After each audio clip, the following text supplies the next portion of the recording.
Kita akan buka Matius 14 ayat yang ke-15. Matius pasal yang ke-14 ayat yang ke-15. Apa yang kita mau pelajari dengan firman ini? Saudara, hanya ada satu hal yang sangat penting dalam hidup ini. Ya, orang berkata pasti uang, orang berkata pasti fasilitas, orang berkata pasti koneksi. Banyak orang bisa berkata hal-hal yang lain. Maaf, ayat 14 maksud saya, Matius 14 ayat 14. Tapi hari ini kita akan belajar, ternyata hanya ada satu hal saja yang sangat penting, dan itu lebih daripada uang, itu lebih daripada fasilitas, itu lebih daripada koneksi pejabat, koneksi orang kaya, koneksi pengusaha atau apa saja. Hal itu namanya motivasi. Ya, dengarkan, motivasi itu hal yang sangat penting dalam hidup kita manusia. Seorang manusia hidup tanpa motivasi, maka dia tidak lebih daripada batang pisang. Tahu ya, batang pohon pisang itu enggak lebih daripada itu. Orang hidup tanpa motivasi, maka orang itu tidak akan mempunyai suatu dorongan semangat dalam hidup ini. Tidak mungkin. Saudara, kalau mau catat dalam bahasa Inggris namanya driving spirit. Ada roh yang mendorong orang itu untuk dia maju dalam hidup ini. Nah, inilah satu-satunya ayat yang kita temukan paling jelas dalam seluruh Alkitab. Motivasi yang kita harus tahu dalam hidup ini. Ayat 14 saya akan baca. Ketika Yesus mendarat, Ia melihat orang banyak yang besar jumlahnya, maka tergeraklah hatinya oleh belas kasihan kepada mereka. Dan Ia bagaimana? Baca sama-sama. Menyembuhkan mereka yang sakit. Maaf kalau saya mulai dengan diri saya sendiri, seperti yang tadi dikatakan oleh Pak Edo, Pak Galuh, kesaksian-kesaksian itu. Saudara, ayat ini saya pegang sudah sejak tahun 70-an yang lalu. Jadi saya hidup dengan ayat ini sudah 40 tahun ini, saudara. Dan ternyata ini ayat yang sakti sekali untuk buat orang itu jadi semangat. Saya jadi semangat untuk hidup. Walaupun tantangan kesulitan begitu banyak, saya tidak pernah patah semangat. Saya nggak pernah menyerah gara-gara firman. Dengarkan, sesepi-sepinya sebuah daerah di Papua sekalipun. Contoh tadi Julian sempat mikir, dia orang Dayak dari Kalimantan Barat, dia suku Ahe. Kalau saudara kita Richard itu suku Tonyoi. Ya, beda-beda. Orang-orang Dayak seperti Jawa, ada Jawa apa, Batak ada Batak apa. Nah, pertama kali saya lihat Julian tahun 2004 yang lalu di pedalaman, saudara, di sebuah kampung namanya Saya Betung. Roh Kudus bicara sesuatu kepada saya tentang anak ini. Maka itu tadi saya saksi dengan jujur seperti itu. Di depan saya berkata, ingat panggilanmu dari awal. 5 Maret 2005 di Kendal.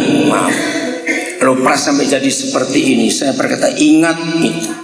Betapa Tuhan itu luar biasa.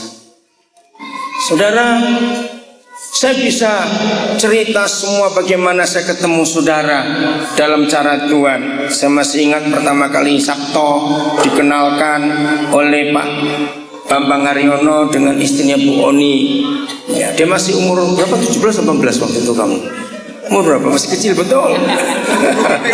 Ya, kumisnya baru 2 lembar. Iya, saya nggak pernah kenal, tapi Pak Bambang dan Bu Oni bilang, kau bawa saja anak itu, boleh. Seperti saudara tahu, saya ini kalau dikasih anak saya pasti terima. Saya nggak mau tanya dia siapa, cacat atau tidak, saya atau tidak urusan. Pokoknya dikasih anak saya akan ambil. Nah, motivasinya karena ayat ini, saudara. Saya masih ingat tahun 94 pertama kali ketemu Joko, ya masih imut betul dia. Di Sentani dulu. Ya, saya nggak kenal siapa dia, tapi Roh Kudus bicara sesuatu tahun 94 yang lalu. Nah, ayat ini Saya ulangi lagi, sesepi-sepinya sebuah desa, sebuah kampung di Papua, tetap ada banyak orang nggak di situ? Jawab cepat. Nah, pertanyakan di dalam diri saudara. Belum lama saya ketemu Yonggi lagi, terus dia bisa ingat, kok ini kan nggak pertama kali ketemu saya? Ya ingat Yong, saya bilang. Salah seorang omnya, sebenarnya bukan om langsung, om jauh. Nah, om ini berkata, Koden, saya tuh punya kemenakan. Kasihan anaknya gini, tangannya cacat gini. Ya udah kasih saya. Itu tahun 85 yang lalu, saudara. Tanpa saya ngelihat siapa dia. Saudara, jujur dalam hati saudara, setiap kali saudara lihat seorang manusia, apa yang muncul di hati saudara? Tahun 93 pertama kali saya ketemu Yoga, itu di SD Sanoba. Dikenalkan oleh ibu-ibu dari PWKI. Pak Pendeta, ada anak namanya Yohana begini. Ya, saya nggak tahu yang mana itu orangnya. Terus diketemukan. Saudara, maka itu tanyakan di hati saudara. Setiap kali kita melihat orang, oke lah kata banyak nggak usah disebutkan. Orang itu muncul apa di hati saudara? Itu yang menentukan saudara akan jadi apa. Adi, kamu pernah cerita nggak kepada keluarga besar ini, kenapa kamu bisa ketemu papa? Belum, kamu mesti cerita. Adi, boleh papa ngomong dikit ya Adi? Saya nggak kenal Adi saudara, tapi teman SD-nya itu jadi anak kami baru tanggal 29 Oktober tahun yang lalu. Namanya Timothy. Nah, bulan berapa itu kamu kirim Facebook ke Timothy? Maret ya, Maret. Nah, ini teman SD saudara. Jadi berapa tahun nggak ketemu, nah lewat Facebook bisa kontak. Terus Timothy itu yakin betul bahwa kalau saya diberitahu tentang teman SD-nya ini, dia yakin saya akan ambil. Terus Timothy bilang, Pak, saya ketemu teman saya SD, Pak. Kasihan sekali. Dia itu tinggal di jalan. Maaf ya dia, Papa boleh cerita apa? Ini anak dari jalanan. Nah, terus saya bilang, cepat cari anak itu ada di mana. Lama saudara, karena dikontak lewat Facebook, nggak ada kontak. Akhirnya dia dapat. Nah, terus ditanya nomor teleponmu, ternyata nggak punya telepon. Ya udah, ketemu di mana? Saya bilang, tim cepat cari dia ketemu di mana, dan bawa ke Greenfield. Waktu itu ketemu Cik Louis di sana pertama kali. Nah, tiap kali kita lihat orang muncul apa? Saudara, 99%, dengar ya, 99% motivasi orang adalah duit. Katakan ya, nggak usah malu-malu. Loh, betul tidak?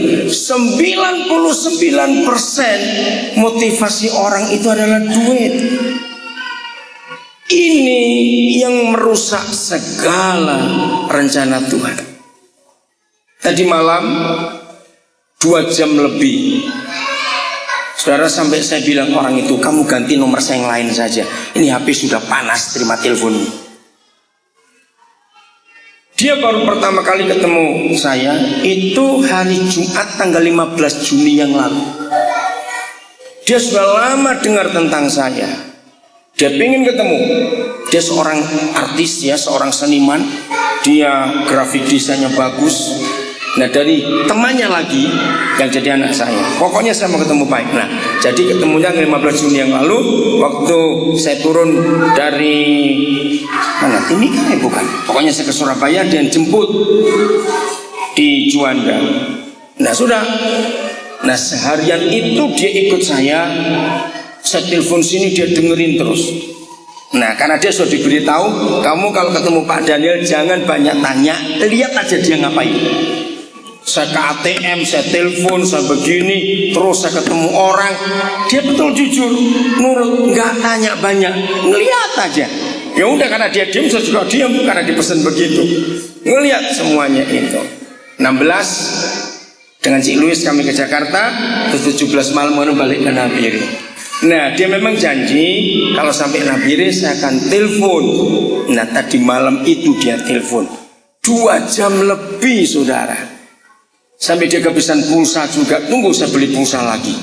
Saya mau telepon, jangan. Saya telepon karena saya yang perlu. Bisa bayangkan.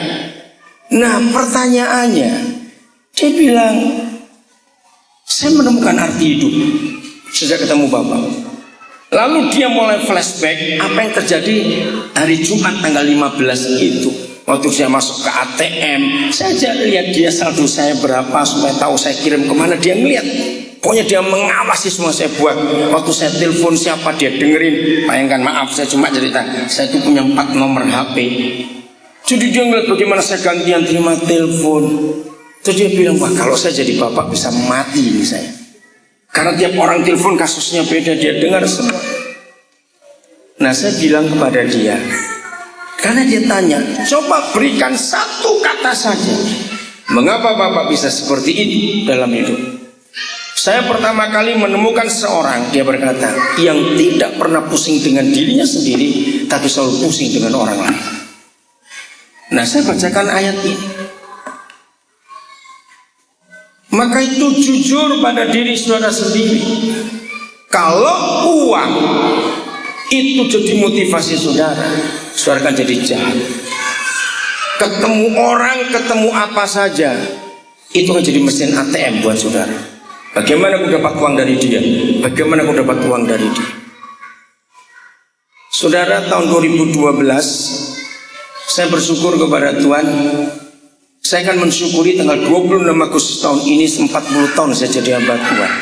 Nah, ternyata tahun ini ada banyak kejutan yang saya alami. Dalam arti begini, ada sekelompok orang akan buat film tentang saya, ada 2 orang akan buat buku tentang saya, dan ada berapa lagi. Saya cuma tekankan satu kepada mereka, buat yang kamu lihat baik dengan satu tujuan, angkat semua supaya ada orang bisa meniru. Kok nggak ada yang amin? Supaya orang bisa meniru. Nah, salah satunya mereka mau tekankan adalah bagaimana mereka melihat saya cara menggunakan uang. Karena motivasi ayat ini, apa yang muncul di hati saudara tiap kali saudara lihat seseorang. Kalau kita Kristen yang benar, maka akan muncul belas kasihan pada orang itu. Katakan amin. Akan muncul belas kasihan untuk menyelamatkan. Ingat itu. Para mahasiswa dari Ras Tamar, terima kasih, lagu kalian bagus. Nanti saya minta kalian nyanyi lagi lagu Setia itu. Yang gubah siapa? Mahasiswa, anak sini. Oh, Jakarta, lagu bagus. Ini motivasi yang penting. Nah, hari ini biarlah masing-masing saudara itu jujur. Bagaimana menghadapi keadaan ini? Hendri sudah selesai? Blackberry-nya Pak kasih. Saya sharing kepada beberapa teman saudara, sambil menangis saya sharing. Selama saya bergerak, lebih Pak sini. Selama saya bergerak di bidang pendidikan dari 30 tahun lebih yang lalu, bulan Mei, Juni, Juli ini yang paling berat. Saya belum pernah mencurahkan begitu banyak air mata selama saya jadi hamba Tuhan, kecuali bulan Mei, Juni ini saudara. Saya begitu banyak menangis. Kenapa? Khususnya tanggal 12 Juni yang lalu, saya sering telepon ke kampus itu. Saya kenal berapa dosen di kampus itu, dan tiap tahun mereka sudah langganan. Artinya begini, mereka tahu bahwa kalau ada mahasiswa yang kesulitan biaya, maka kontaknya pasti ke saya.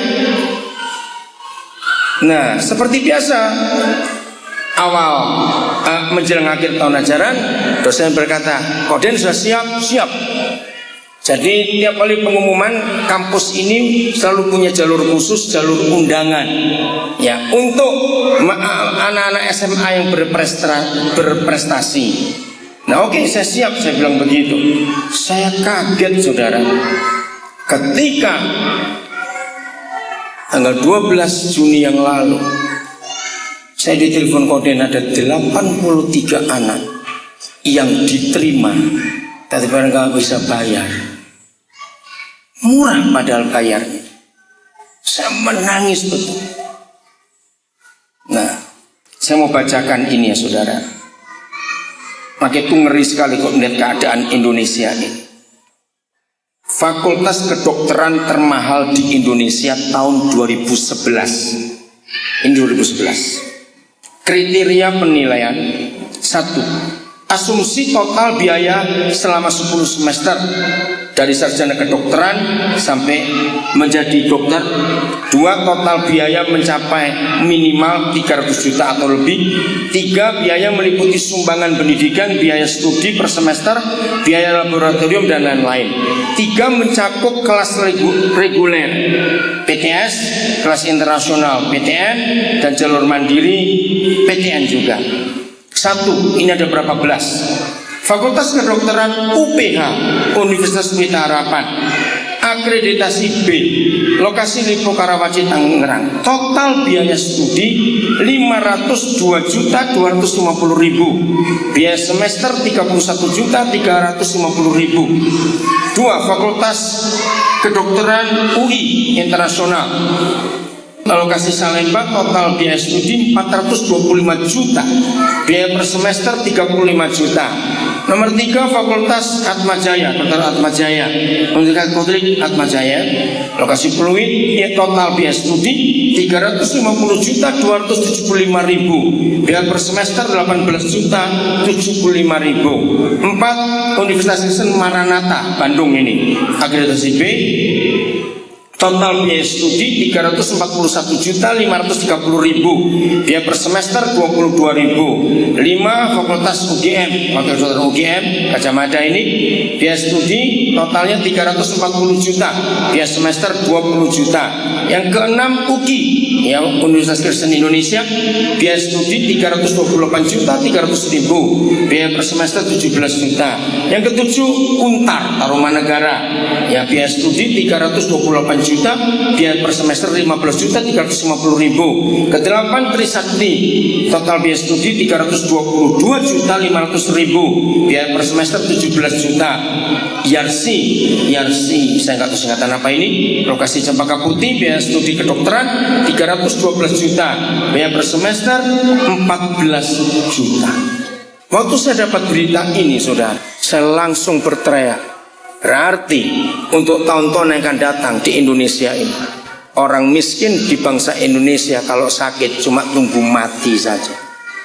Mau bayar berapa? Nah, ketika saya sharing kepada beberapa orang tentang ini, ada yang tanya gini, ngapain kamu ngurus yang begituan? Saya nggak nyalakan orang yang bicara seperti itu, walaupun dia orang Kristen. Itulah bukti ketika roh akhir zaman ini merasuki gereja Tuhan. Ingat, Rasul Paulus adalah satu-satunya orang di dunia ini. Dengarkan ya, Rasul Paulus adalah satu-satunya orang di dunia ini yang menuliskan, dan tidak ada orang kedua, cuma dia, bagaimana kondisi manusia akhir zaman. Yang belum tahu silakan buka, atau di PowerPoint ada 2 Timotius 3 ayat 1-2. Kalau mau baca semuanya nanti di rumah. Saudara catat baik-baik. Inilah kondisi manusia akhir zaman. Ingat itu. Pertama disebut cinta uang dan cinta dirinya sendiri. Betul? Alkitab saudara berkata begitu. Inilah kondisi manusia akhir zaman. Terakhir saya bisa nyekolahkan dokter cukup banyak itu sampai tahun 2009 yang lalu. Yang lulus terakhir anak Dayak dari Krayan, suku Lundaya. Itu hanya 100 sekian belas juta saudara. Sekarang dia sudah dilantik pada akhir Mei yang lalu jadi kepala Puskesmas Kabupaten Pemekaran, Krayan Selatan namanya. Waktu dia mau dilantik, dia telepon saya begitu bangga. Maka dia adalah anak pertama dari suku itu yang punya kedudukan setinggi itu bagi seorang dokter. Luar biasa. Nah setelah itu saya nggak bisa nyekolahkan lagi karena terlalu mahal. Habis sampai biaya sebesar itu. Sudah, inilah kondisi akhir zaman. Nah, maka itu saya minta di dalam nama Tuhan Yesus, tidak ada seorang pun di antara saudara yang kerasukan roh akhir zaman. Cinta uang dan cinta dirinya sendiri. Apa saja so diukur uang. Roh ini bisa dilawan hanya dengan Matius 14 ayat 14. Katakan amin. Ketika kita mengasihi jiwa-jiwa. Berapa bulan yang lalu saya lupa, saudara, kejadian di Bandara Cengkareng, Jakarta. Saya turun satu tim 6 orang dari Kalimantan Barat.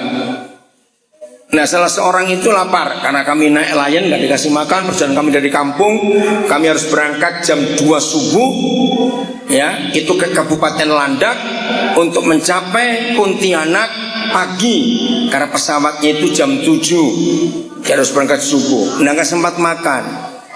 Maka kami agak terlambat, jadi nggak sempat beli makanan di Bandara Pontianak juga. Langsung lanjut ke Jakarta. Sambil nunggu bagasi yang satu lapar, ya udah, saya cari, ternyata ketemu Kentucky. Ya udah, karena dia belum pernah ke Jakarta, jadi saya bantu antri. Yang tim lain saya bilang, suruh kamu ngurus barang. Nah waktu kami lagi antri, cuma ada berapa orang saja di depan itu. Saya lihat sebelah kiri saya, dengarkan ini. Saya lihat sebelah kiri saya ada keluarga lagi makan, 3 anak, bapak ibu. Nah anak bungsunya mungkin umurnya 4 tahunan, kurang lebih lah, ya. Orang tuanya tangannya lagi kotor karena makan ayam itu. Lalu anak ini ingin buka botol minum tapi nggak bisa, maklum anak kecil. Mungkin licin juga karena tangan kena minyak. Nah karena antrian saya lihat masih jauh, saya yang belum maju, saya cuma nyamping sebentar, paling cuma 2 langkah dari antrian itu, langsung saya buka tutup botol itu. Nah waktu itu mamanya mau berusaha untuk nolong, tapi keduluan saya. Dengar ya, sederhana sekali. Begitu selesai, saya masih antri, saya buka. Maka kata pertama dari ibu itu berkata, "Bapak orang Kristen ya." Otomatis dia ngomong kenceng sampai anggota tim ini dengar. Di situ jadi diskusi buat kami. Nah menurut saudara, berarti keluarga ini orang Kristen atau bukan? Nah betul. Ternyata mereka bukan Kristen. Apa susahnya cuma bukakan botol itu? Tapi inilah zaman yang gila. Saya ini berkali-kali nolong orang, selalu yang muncul di kata mereka, mana ada zaman sekarang orang sebaik itu. Pak Max Timeri di Manokwari jadi saksi. Suatu kali saya diajak makan di depan Menara Kana. Saya nggak tahu masih ada nggak rumah makan ini. Nah waktu makan, Roh Kudus ngomong sesuatu pada saya tentang pelayannya. Tapi karena saya akan naik kapal, saya akan ke Sorong, saudara. Terus saya bilang, "Max, tanya nanti nomor telepon anak itu yang baju ini." Oh ya, itu bulan September, saya masih ingat betul. Sampai Desember, Pak Max ini sibuk, nggak sempat. Desember itu saya betul-betul sudah marah. Saya bilang, "Jangan matikan handphonemu, langsung kamu ke depan. Kan cuma jalan kaki nyebrang saja. Jangan matikan handphone. Tanyakan di mana dia." Saudara, saya dengar kabar itu. Oh, dia langsung nggak kerja di sini, so pulang ke kampung. Dia kecelakaan. Kecelakaannya kapan? Saya dengar semua itu. Akhir September. Oh iya. Nah, terus saya dengar lagi jawaban. Saya tanya, ada nomor telepon enggak? Enggak bisa, ada di kampung. Belum ada handphone. Oke, maksudnya gimana? Tanya lagi, adakah siapa keluarganya di kota terdekat yang bisa dihubungi? Oh, ada, omnya di kota ini. Baik, mana nomor teleponnya? Saya telepon. Oke, saya tanya berapa jauh ke sana, naik apa, begini. Nah di kota itu saya kenal seorang dokter. Saya bilang pada dokter itu, tolong, saya akan biayai semua perjalanan dokter sampai kampung itu. sewa mobil. Waktu itu sudah 600.000 pulang pergi. Saya tanya berapa jam dari kota, kira-kira 4 jam kalau lancar, baik. Siapnya kapan? Akhirnya suatu riset sampai Januari baru siap. Besoknya saya telepon, bagaimana dok? Bapaknya tidak mau ditolong. Loh kenapa? Itulah kata-kata, kami gak kenal yang mau nolong ini. Mana ada orang baik seperti itu di zaman ini? Wah saya sedih sekali. Dokter itu bilang sudah busuk kakinya. Karena dari September kecelakaan sampai awal Januari itu cuma pakai obat kampung, pakai ramuan-ramuan, dan ditopang pakai 2 bambu kiri kanan saja. Wah gawat sekali. Saya bilang dokter kapan ada waktu lagi, tolong balik lagi, saya akan bayar. Saudara Februari dokter itu bisa balik. Saya bilang tolong paksa dia untuk dibawa ke kota. Nggak berhasil lagi saudara. Sudah Februari, Maret akhirnya saya datang ke kota itu. Tapi saya nggak sempat ke kampung, tapi saya janjian. Dokter berangkat, saya tunggu di kota ini. Saya jadi dokter spesialis tulang, ketemu dokter Katolik, baik saya ceritakan ada kasus yang baik, saya tunggu pasiennya. Saudara ternyata nggak bisa secepat itu, masih alasan juga keluarganya. Saya bilang dokter sudahlah, ajak ayahnya atau siapa untuk buktikan bahwa ini betul-betul serius. Karena itu masih muda, baru umur 18 tahun saudara. Akhirnya saya nggak sempat ketemu karena saya harus berangkat. Datanglah dan keluarganya saya biayai semuanya, nginep di kota itu. Saya telepon dokternya. Saudara waktu saya telepon dokternya bilang pak, rasanya sudah terlambat. Ini kaki sudah pendek lebih dari 7 cm. Karena terlalu lama dan pembusukannya. Dokter bilang mungkin bisa diamputasi. Itu dok, jangan kalau bisa usahakan. Anak itu masih sangat muda. Baik saya akan tangan. Besok saya telepon lagi setelah ronsen semuanya. Wah pak ini minimal operasinya 6-7 kali. Kenapa sebanyak itu? Dia ceritakan, saya nggak ngerti istilah kedokteran. Dok kerjakan sebaik mungkin. Hari pertama operasi saya berikan handphone untuk anak ini supaya dia bisa kontak saya. Hari pertama operasi, kakinya ditarik dengan beban 19 kilo, saudara. Itu kesakitan luar biasa dia. Hanya untuk menyelamatkan, supaya keluarganya pun tahu siapa Yesus. Dia kesakitan. Dengan 19 kilo beban itu. Sekarang anak itu ada di Jayapura, sudah kerja. Sampai hari ini dia masih kontak saya. Saudara, kalau orang berkata begini, sepertinya kamu tuh gak butuh duit. Kamu tahu saya butuh duit. Tapi semua uang yang saya cari bukan untuk saya atau istri saya. Kami sangat cukup diberkati. Dan kami bisa berbagi. Maka itu jujur, motivasi apa yang mendorong saudara sampai hari ini? Saya harap semua kita yang bekerja dan bisa menghasilkan sesuatu, bekerjalah demi jiwa-jiwa. Oh enggak amin? Bekerjalah demi jiwa-jiwa. Tanggal 15 Juni kemarin saya ketemu dokter suami istri dari Palu. Dokter Hendri itu mantan Islam dari suku Bugis, dan dokter Ellen istrinya. Mereka punya 4 anak. Saya kenal baik keluarga itu karena dengan mereka saya yang pertama kali dibawa ke suku Wana. Nah, saya dengar kabar yang luar biasa, mereka sampai menangis. Kau Den masih ingat doa untuk anak-anak? Iya. Tuhan luar biasa. Sudah lama saya nggak ketemu. Ternyata 4 anaknya semua diterima di fakultas kedokteran. Bahkan anak pertama dan kedua, satu dapat beasiswa ke Belanda nanti untuk spesialis, yang kedua dapat ke Australia. Dan mereka berkata, seperti visi yang Tuhan berikan kepada mereka waktu mereka masih kecil, mereka sudah punya motivasi untuk jadi berkat untuk suku-suku di pedalaman. Luar biasa. Papa mama dokter, 4 anak dokter semua. Karena punya tujuan untuk hidup, punya motivasi. Maka itu tanyakan dalam diri setiap kita, apa motivasi yang muncul di hati kita tiap kali kita lihat orang. Kepada anak-anak yang ada di sini hari ini, sejak remaja, sejak kecil, sejak pemuda, temukan dalam diri kalian motivasi apa. Kalau kita semua pernah dengar nama Thomas Alva Edison yang menemukan bola pijar bohlam itu, baca motivasi hidupnya.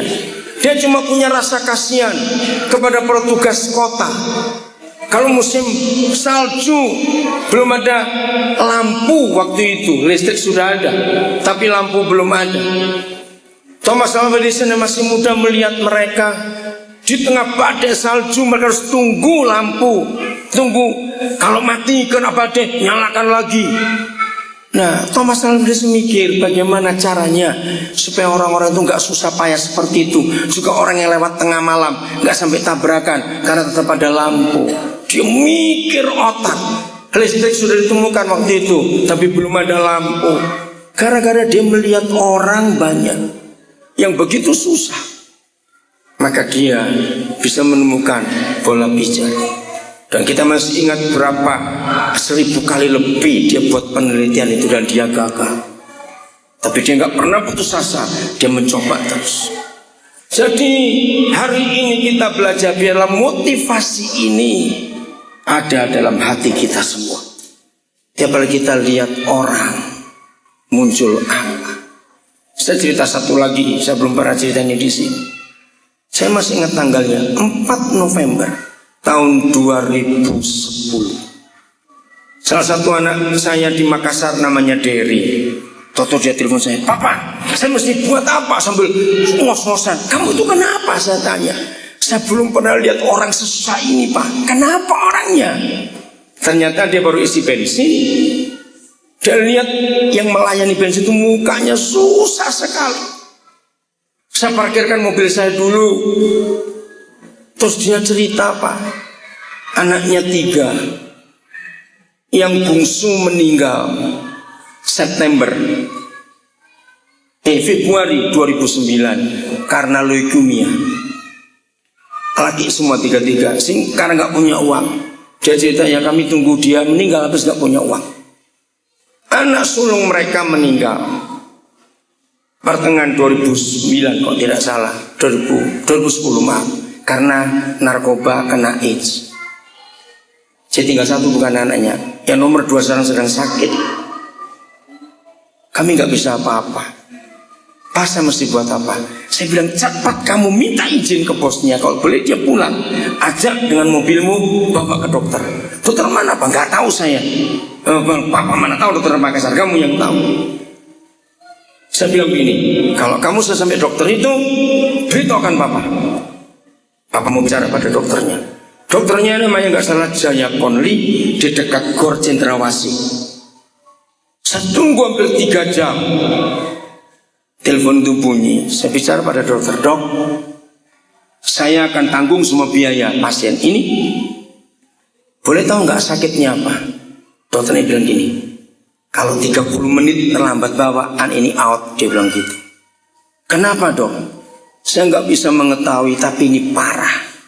Liver bengkak, jantung bengkak, kaki, perut, tangan bengkak semua." "Oh ya." Saya pesan 2 pada dokter itu. "Dokter, rawat dia seperti anak dokter sendiri. Dan jangan beri obat generik, beri yang terbaik. Berapapun saya akan bayar." Tiba-tiba Roh Kudus beri saya perasaan, kalau saya jadi orang tua, punya 3 anak dan 2 sudah meninggal, tinggal 1. Bisa bayangkan? Saudara, selama dia dirawat di rumah sakit, baik Ci Louis maupun saya, kami gak bisa bicara baik dengan dia. Gak ada suara. Begitu lemah, penyakitnya cukup parah. Setelah berapa bulan dirawat, saya tuh telepon dokter, "Dok, kenapa dokter gak mau tes tentang darahnya? Apakah dia kena HIV atau bagaimana?" Karena sejarah dari kakaknya. Dokter itu bijaksana, bilang, "Pak Pendeta, saya gak sampai hati ngetes itu. Kalau tahu hasilnya, itu membuat orang tuanya akan down." Wih, betul juga, ya udah. Sampai dia pindah 4 rumah sakit, saudara, untuk mengatasi itu. 28 Januari 2011, setengah 3 pagi, handphone saya bunyi, anak ini meninggal. Wih, yang saya merasa bersalah selama di rumah sakit, saya itu gak sempat ke Makassar untuk tengok dia. Waktu mereka buat acara 40 hari karena mereka bukan orang percaya, saya sempatnya datang ke kampungnya, ke daerah itu. Saya kaget waktu saya lihat foto. Saya menangis, saya minta ampun kepada Tuhan. Di batu nisannya ditulis, anak pendeta Daniel Alexander. Saya kaget. Terus ibunya cerita, selama dia dirawat itu, dia minta izin ke kami, boleh nggak saya jadi anak pendeta itu. Tetangganya seorang berkata kepada saya, oh ini yang nolong. Kami berterima kasih atas nama warga di sini. Sekalipun anak itu meninggal, tapi kami sebagai orang tua sudah cukup berusaha. Kalau toh kehendak Tuhan lain, kami terima. Saudara, jujur pada diri saudara sendiri. Saya bukan orang kaya. Sebenarnya saudara tahu saya sering gak punya uang, tapi saya tetap akan berjuang. Kalau melihat orang, saya ingin firman ini jadi bagian hidup setiap kita. Katakan amin. Tiap kali saudara lihat orang muncul, apa di hati saudara? Ini penting saudara. Maka itu mungkin saya satu-satunya orang yang saudara kenal, mungkin saya satu-satunya pendeta yang saudara tahu, yang selalu berkata bahwa saya itu marah pada orang pelit. Karena alasan ini, kalau saya tahu ada orang punya uang, untuk dirinya sendiri berani dan untuk memberkati orang begitu sulit. Saya ingin saudara belajar dari ayat ini. Amin. Tiap kali lihat orang banyak muncul, apa di hati saudara? Jangan selalu berkata, ya tunggu saya kaya dulu. Omong kosong. Justru belajar memberi dari kita nggak punya. Katakan amin. Supaya kita selalu ingat jadi berkat buat orang. Kepada saudara yang sudah sarjana sampai hari ini, dari biaya yang saya keluarkan untuk kalian, saya cuma minta satu. Ingat, tidak ada seorang pun yang saya sekolahkan harus beri kepada saya, tidak. Dan itu fakta. Saya ingin saya bisa nyekolahkan orang lain. 7 Juni itu hari Kamis. Kami masih di Amsterdam. Kami bertemu dengan satu keluarga yang gak punya anak. Suaminya orang Belanda, istrinya orang Minahasa. Nah, kenapa mereka ngotot ketemu kami? Kami gak kenal. Ternyata mereka itu pedagang berlian. Gara-gara dia 2 tahun yang lalu bertemu dengan Ronita Lapesi, masih ingat dia? Anak yang kita biayai, dia yatim piatu dari Manokwari. Dia seorang pengacara. Nah, keluarga kaya ini punya panti asuhan di Tata Aran 1 di Minasa. Dia banyak menyekolahkan. Tapi ketika dia ketemu Roni, lalu Roni cerita, karena ditanya, bagaimana kamu sampai jadi pengacara, bagaimana? Dia cerita tentang saya yang biaya. Nah, setelah itu dia ke Kalimantan Barat, ke Bali. Dia di Bali sekarang buka museum, tapi khusus untuk menyantuni anak-anak jalanan. Nah, kalau dia ketemu orang tentang pelayanan anak-anak, maka orang pasti nyebut saya. Akhirnya lama-lama jadi penasaran, siapa orang ini? Nah, ketika bulan ini kami ada di sana, dia dengar. Cari, akhirnya ketemu orang yang tahu di mana kami tinggal dan minta ketemu. Kenapa saya ceritakan ini? Ternyata dampak itu luar biasa. Katakan amin, saudara. Kalau hidup kita bisa berguna buat orang lain, gaungnya itu, dampaknya itu besar sekali. Begitu saya ulangi lagi di antara saudara, jangan ada yang pelit mulai hari ini. Belajar hidup selalu membagi buat yang lain. Selalu. Terus begitu.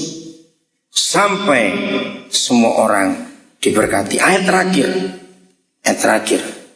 Nah, ini yang kita harus tahu. 1 Korintus 2 ayat 2. Saya minta hentikan gosip di antara kita. Jangan coba-coba bicarakan tentang orang lain. Hati-hati. Saya ingin saudara semua yang kita tinggal satu sama-sama di komunitas di Nabire ini, saudara hidup betul apa yang saya hidupi. Ingat, saya bersyukur kalau saudara bisa mengenal saya adalah orang gak pernah mulut ember, gak pernah buka-buka tentang orang, betul tidak? Nah, saya ingin saudara berbuat seperti itu. Kalau saudara dengar tentang seorang, bagaimana? Stop, lihat ayat ini. 1 Korintus 2 ayat yang kedua. Ini sehubungan dengan Matius 14 ayat 14 tadi. Sebab aku telah memutuskan untuk tidak mengetahui, saya tambahkan kata ini, untuk tidak ingin mengetahui apa-apa di antara kamu. Saudara, stop gosip, stop bicarakan saudaramu yang lain. Setuju? Kalau saudara dengar apa tentang dia, jangan ngomong pada orang lain, datangi sendiri. Cek betul tidak. Jangan pakai kata, kamu dengar tentang dia, kamu dengar nggak? Awas, karena itu merusak sekali. Paulus mempunyai tekad hidup yang luar biasa. Sebab aku telah memutuskan untuk tidak ingin mengetahui apa-apa di antara kamu. Lalu apa yang Paulus ingin tahu? Lihat kalimat berikut. Paulus hanya ingin tahu satu hal tentang orang selain Yesus Kristus, yaitu dia yang disalibkan. Kalau hamba Tuhan itu atau gereja itu tidak bergerak di bidang misi, maka ayat ini nggak ada artinya. Apa itu?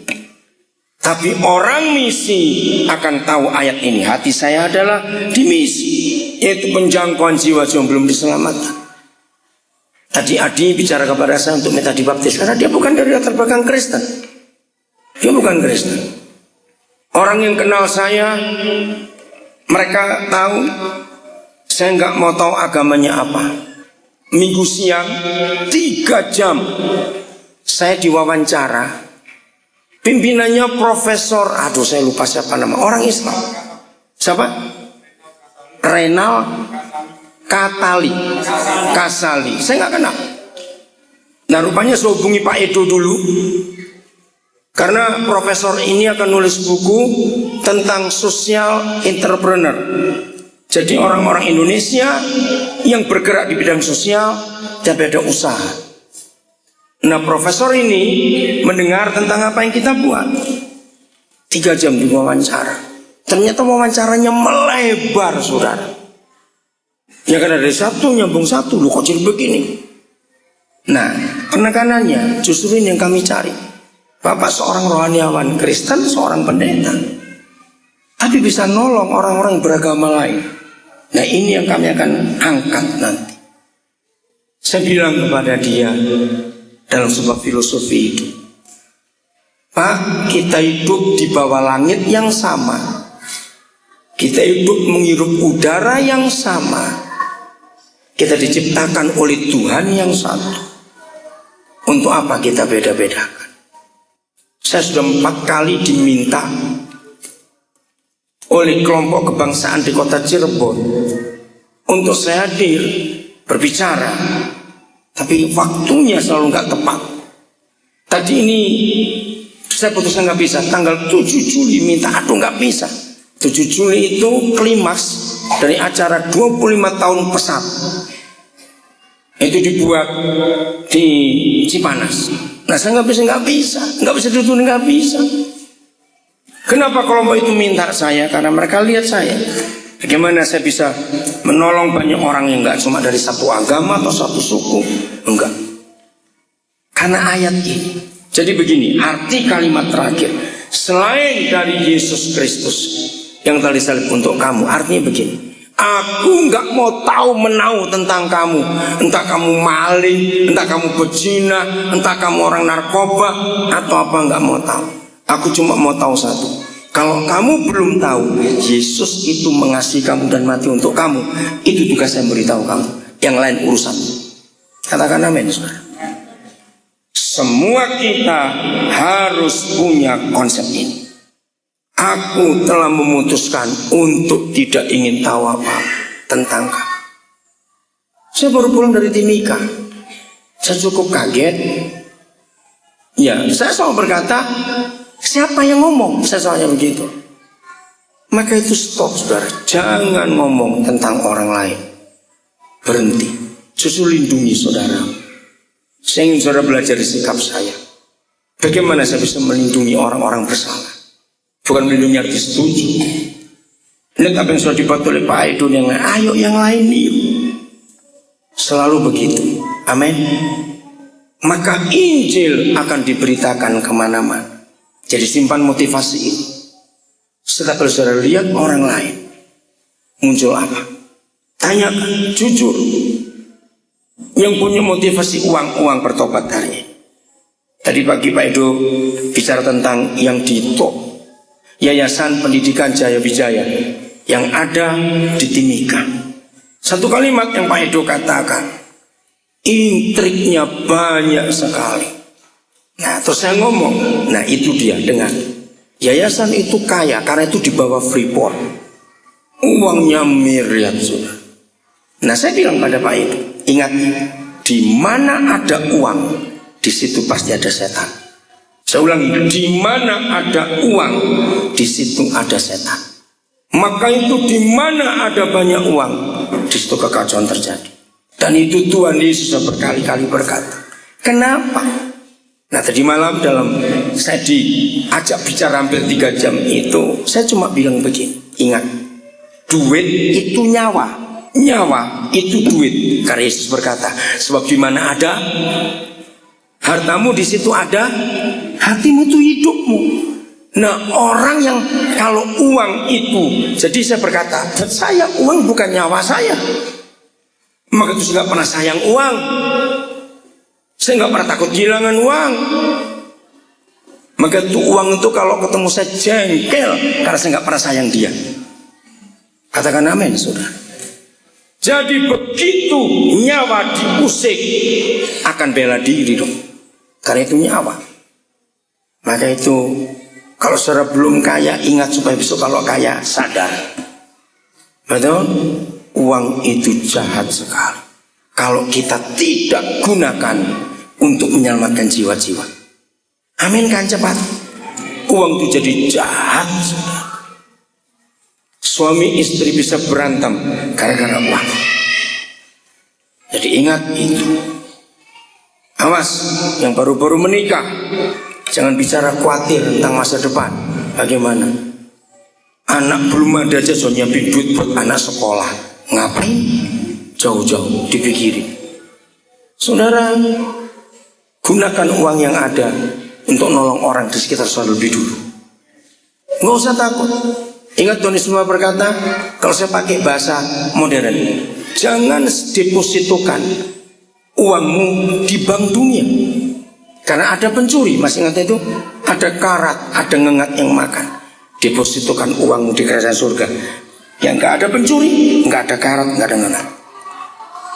Salah satu yang diungkap nanti ini dalam beberapa tulisan di film itu, saya akan meyakinkan orang bahwa saya hidup nggak pernah punya saldo dan tetap hidup sampai hari ini. Itu fakta. Dan saya nggak pernah takut kekurangan. Karena saya terbukti dalam saya hidup ini. Apa? Kesetiaan Tuhan. Dan betul, deposito yang di surga itu lebih kuat, lebih hebat bunganya daripada bank di dunia ini. Dan itu fakta. Maka itu jangan takut-takut, saudara, untuk kita jadi berkat buat orang lain. Nah, nggak amin lagi. Saya nggak tahu ngantuk atau pelit, saya nggak tahu. Oke? Siap punya motivasi yang benar untuk hidup? Jangan saudara pindah kota, pindah dari Nabire hanya lihat uang. Jangan saudara bekerja, melayani hanya motivasi uang. Jangan saudara meninggalkan pesat karena di sana ada lebih tinggi. Awas. Kalau saudara pindah karena saudara punya kesempatan untuk menyelamatkan jiwa lebih banyak, pergi. Tapi saudara pindah karena uang, celakalah hidupmu. Karena roh Yudas ada dalam diri kita. Ingat Yohanes 13:31, gampang. 13 diwali 31. Yesus berkata, begitu Yudas pergi, Yesus berkata, sekarang anak manusia dimuliakan. Selama masih ada Yudas, Tuhan Yesus nggak bisa dipermuliakan. Motivasi kita harus tahu untuk apa. Ini yang saya katakan kepada banyak orang. Kamu boleh pindah kemana saja, tapi jujur, Karena uang atau karena apa? Minta Roh Kudus menerjemahkan lebih jauh firman ini. Amin. Pokoknya mulai hari ini jangan pernah sayang uang. Amin. Dan yang kencang sepasatan dengan. Jangan pernah sayang uang. Jangan uang surah peluk-peluk goblok surga. Jangan pernah itu.